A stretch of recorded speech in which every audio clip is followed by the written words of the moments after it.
Hi, everyone.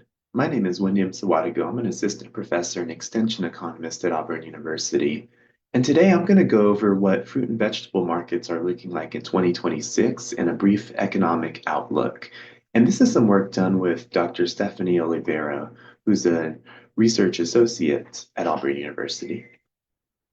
So looking at the overall economy, we've seen inflation really plague the economy for the last 4 or 5 years. And so we see that we had, inflation peaked around 8% in 2022. It's since come down, but it's still been, in above 2.5 to 3.5% for most of that period.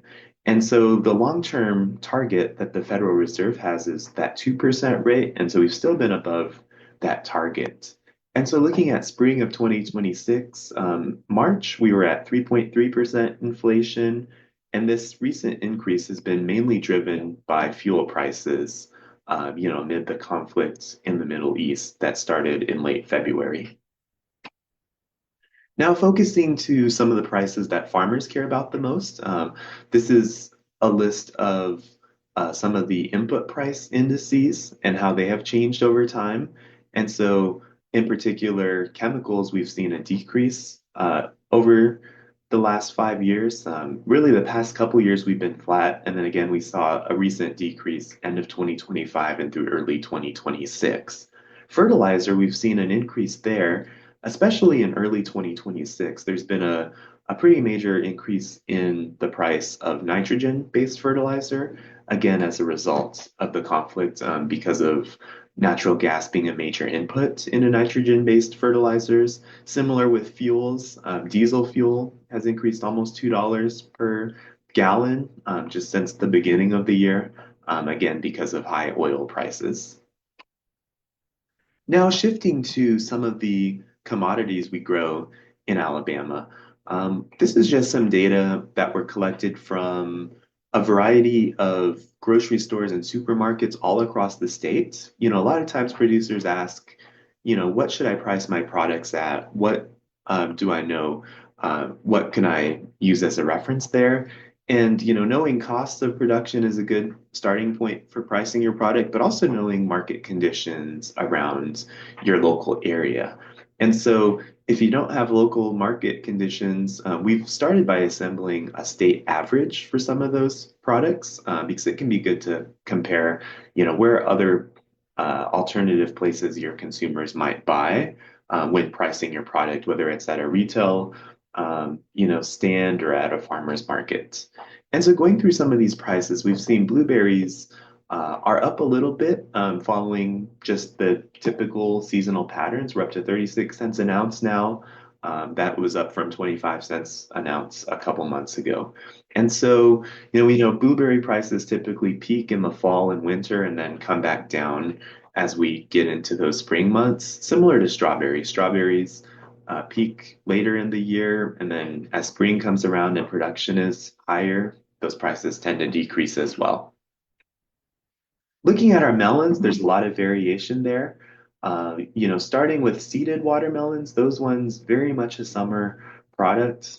We that's when we have availability in our grocery store data, and the prices tend to be pretty consistent, right around $7 per melon, going back the past 3 or 4 years.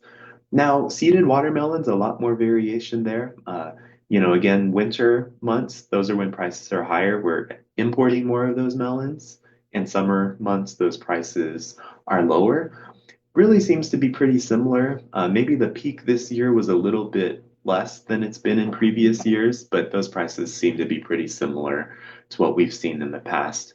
Mini watermelons, less variation there, but similar seasonal pattern. Same to go with cantaloupes.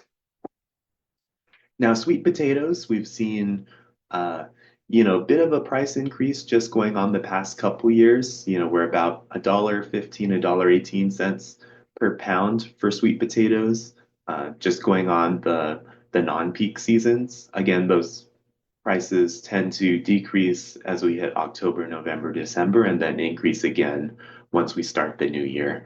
And that seems to be pretty typical from what we've seen the past couple years.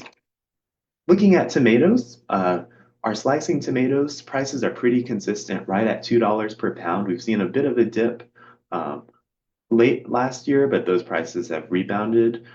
Grape tomatoes, a little bit more variation. And when we look at tomatoes, we've seen a few things that may affect our tomato crop this year. First, we've had tariffs on imported tomatoes from Mexico, and Mexico provides about 90% of the tomatoes that we import, and we import about 70% of the tomatoes that we consume. So, pretty big impact there. That has affected some of the prices we've seen in retail establishments. We've also had some poor weather conditions this winter. Several freezes in Florida throughout the winter really decimated their tomato crop. And so we've seen tomatoes rise in April of 2026 in large part because of just lower tomato availability this year. So that's just something to keep in mind as we're pricing tomatoes this spring, this summer. So, in conclusion, we've seen inflation up to start the year for for both consumers and producers. It's been fuel costs for producers, also fertilizer contributing to that increase.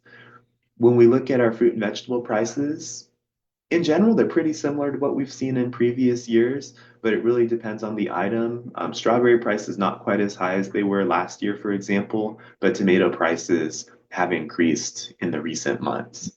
And so it can be useful to consider what market prices are looking like in your local area and across the state when we price our products. So hopefully this is some information you can take into account as we think about how we're going to sell our products this coming year.